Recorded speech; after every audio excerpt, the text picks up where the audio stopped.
அடுத்தது sleeve cut பண்ணும்போது துணி வந்து ஃபர்ஸ்ட் 2ஆ மடிச்சுக்கணும். அதுக்கப்புறம் மறுபடியும் நீங்க இன்னொரு மடிப்பு போட்டு இந்த மாதிரி மடிச்சுக்கணும்.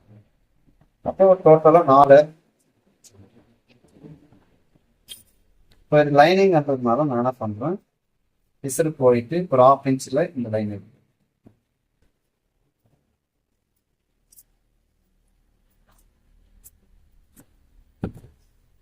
எடுத்துக்கணும். இப்போ கையினுடைய நீளம் 6.75 பிளஸ் தையலுக்காக ஒரு 1/4 இன்ச்சு ஒரு பாயிண்ட். 6.75 ஒரு 1/4 இன்ச்சு ஒரு பாயிண்ட்னா ஸ்டிச்சிங் நான் அவ்வளவுதான் விட்டுக்கிற எல்லா இடத்துலையும். அப்ப 7.1 இதை வந்து நம்ம ஸ்ட்ரைட்ல ஒரு மார்க். ஆம்கோல் ரவுண்டு 8.5, 1 இன்ச்சு மைனஸ், அப்ப 7.5. ஸோ 7.5க்கு நம்ம மார்க் பண்ணணும். இந்த 7.5 அப்படியே நம்ம சென்டர் பண்ணோம்னா 3.25 இன்ச்சு வரும். அந்த 3.25 நம்ம அப்படியே இங்க ஸ்ட்ரைட்டா லைன் போட்டுருங்க. ஸோ இந்த இடம் வந்து நமக்கு அடிக்கை, அண்டர் ஆர்ம்ஸ்ன்னு சொல்லுவோம். சரிங்களா? இப்போ இந்த லைனை வந்து ஸ்ட்ரைட் பண்ணிக்க.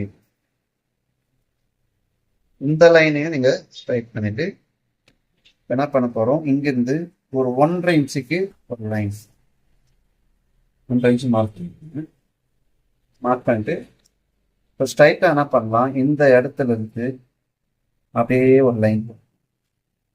சரிங்களா? இந்த 1.5 இன்ச்சுக்கு மார்க் பண்ண இடத்துல ஒரு லைன் போட்டு என்ன பண்ண போறோம், இதை வந்து நம்ம அப்படியே ரவுண்ட் பண்ணிக்கணும். இந்த கையினுடைய ஷேப் இந்த ஒரு 1.5 இன்ச்சு வரைக்கும் ஸ்ட்ரைட்டா போயிட்டு கட் பண்ணணும். அப்போ நமக்கு இந்த இடத்துல வந்து பபிள்ஸ் வராது, தூக்கி இழுத்த மாதிரி இருக்காது, நீட்டா இருக்கும். அதே போல ரொம்ப சிம்பிளா இந்த கட்டிங் நான் சொல்றேன். இந்த ஆம்கோல் கிட்ட வந்து இந்த சென்டர் பாயிண்ட்டுக்கு சென்டர் பண்ணிட்டு ஒரு 1/4 இன்ச்சில் நம்ம ஷேப் எடுத்துக்கணும். இந்த ஸ்கேலையும் நம்ம என்ன பண்ண போறோம், அதாவது இங்க 1/2 இன்ச்சுக்கு முன்னாடியே இந்த ஷேப் வரைகிற மாதிரி நம்ம என்ன செய்யலாம், இது அப்படியே வந்து நம்ம ஷேப் எடுத்து கொடுத்தீங்கன்னா. இப்ப நீங்க சொல்ற மாதிரி எனக்கு கட் பண்ண பின்னாடி எனக்கு 8.5 இன்ச்சு வரலாம் ஆம்கோல் ரவுண்டு, 8.75 வருது, 9 இன்ச்சு வருதுன்னு சொல்றீங்க. எப்படி வரும்ன்றதை நான் சொல்றேன் பாருங்க. இப்போ நமக்கு இந்த மாதிரி அந்த ஷேப் நம்ம எப்படி எடுத்துக்கிறோமோ அதே மாதிரி கொண்டு போங்க. கரெக்டா 8.5 இன்ச்சு, புரியுதுங்களா? கரெக்டா 8.5 இன்ச்சுக்கு நமக்கு இருக்கு. அதாவது இந்த ஷேப் எப்படி இருக்குதோ அப்படியே எடுத்துட்டு வாங்க. எடுத்துட்டு வந்து இந்த கோடு மேலே கொண்டு வாங்க. கரெக்டா 8 இன்ச்சு. இப்போ இங்க கை சுற்றளவு 6.5 இன்ச்சு மார்க் பண்ணிக்கலாம். எக்ஸ்ட்ரா நமக்கு எவ்வளவு வேணுமோ. ஸோ இவ்வளவுதாங்க கையினுடைய வேலை. ரொம்ப ஃபார்முலா படியெல்லாம் செஞ்சீங்கன்னா கன்ஃபியூஷன் ஆயிடுவீங்க. அந்த மாதிரி போகாதீங்க, நார்மலாவே செஞ்சு பாருங்க. இதுலயும் உங்களுக்கு வரல அப்படின்னா நீங்க ஃபார்முலா கட்டிங் யூஸ் பண்ணி பாருங்க. மேக்சிமம் 99.9% இந்த கட்டிங் உங்களுக்கு எளிமையா இருக்கும். இதுல ஃபார்முலா எதுவுமே கிடையாது. அதனால தைரியமா நீங்க செஞ்சு பாருங்க. கட் பண்ணிட்டு இப்போ இந்த கட்டிங் வந்து நேரா போயிட்டு வளைச்சுக்கணும்.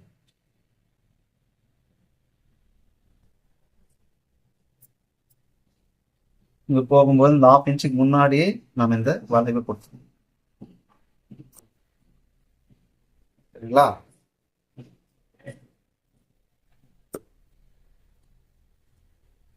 இந்த மாதிரி இருக்கும்.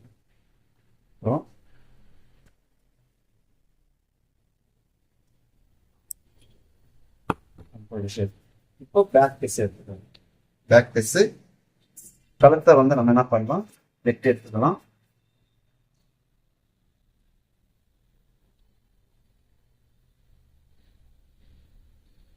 இப்போ கையினுடைய ஆம்கோல் ஷேப்பையும்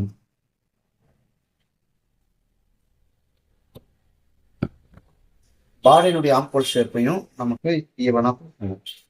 ஸோ இப்போ இதுல ஒரு பிரச்சனை என்னன்னா, நான் ஒரு வீடியோவில் வந்து எங்கள் 1/2 இன்ச்சு ஸ்டிச்சிங் கழிச்சிட்டு அதிலிருந்து ஆம்கோல் ஷேப்பை வச்சு காட்டினேன். இப்போ இந்த ஸ்டிச்சிங் கழிச்சிட்டு எப்படி இதை காட்டுறீங்க, அப்போ அது ஏன் அப்படி பண்றீங்க கேட்குறீங்க. ஷோல்டர் நம்ம ஜாயின் பண்ண பின்னாடி தானே கையை ஜாயின் பண்ண போறோம். அப்போ இதனுடைய அளவு எவ்வளோ இருக்குதோ அதுக்கு தகுந்த மாதிரி தான் கையில இருக்கணும். ஸோ அதை புரிஞ்சுக்கோங்க முதல்ல. ஓகேங்களா? ஸோ இப்போ இந்த 1/2 இன்ச்சு அப்படியே விட்டுட்டு இந்த இடத்த எடுத்துட்டு வாங்க. இந்த இடத்துக்குள்ள எடுத்துட்டு வரும்போது உங்களுக்கு கரெக்டா இந்த ஷேப் அழகா போய் உட்காரும். இங்க பாருங்க, நீட்டா இருக்கா? இது ஜாயின் போட்டுக்கலாம், ஒன்றும் பிரச்சனை இல்லை. ஸோ இது நீட்டா இருக்குங்களா? ஒரே ஒரு பாயிண்ட் கூட இல்லாம அழகா இருக்கு. ஸோ இந்த ஷோல்டர் ஜாயிண்ட் போக அப்படியே எடுத்துட்டு போனோம்னா நமக்கு நீட்டா அழகா இவ்வளவுதாங்க. ஸோ இதை இப்படியே ஜாயின் பண்ணோம்னா கரெக்டா இருக்கும். ஸோ இப்போ இதுக்கு மேல ஃப்ரண்ட் வந்து நம்ம ஷேப் எடுத்து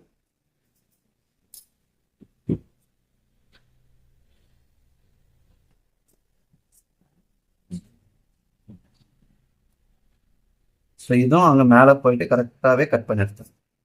இவ்வளோதான். ஸோ எவ்வளோ அழகா இந்த கட்டிங் போட்டிருக்கிறோம். நம்ம எல்லாருமே இது வரைக்கும் ரொம்ப ஆர்வத்தோட பார்த்துட்டு இருந்தீங்க. பர்ஃபெக்டான ஒரு சென்டர் கேப் கட்டிங்கை நீங்கள் பார்த்துருக்கீங்க இன்னைக்கு. ஸோ இதே மாதிரி தொடர்ந்து பாருங்கள்.